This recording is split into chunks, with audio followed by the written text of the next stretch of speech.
এই শীতের সময় ঝাল ঝাল কুল মাখা কার না পছন্দ হয়, তো আমরা এটাকে কুল ছেঁচকেও বলি কিংবা আপনার কুল মাখাও বলি।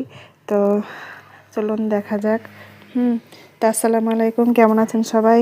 আলহামদুলিল্লাহ আমরাও ভালো আছি। তো এই যে চলে এসেছি আমরা কুল গাছে, আর দেখতেই পাচ্ছেন ছোট বড় অনেক ধরনের কুল আছে।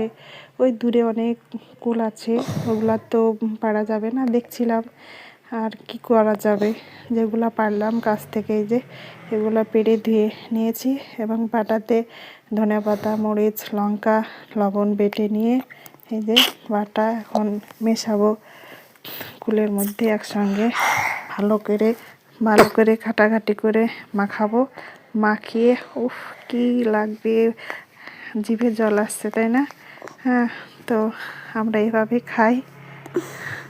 তো কার কার জিভে জল আসছে অবশ্যই জানাবেন। হ্যাঁ, তো এই যে কুল মাখা, আর এই যে আমার ভাইজি খাচ্ছে বসে বসে কুল।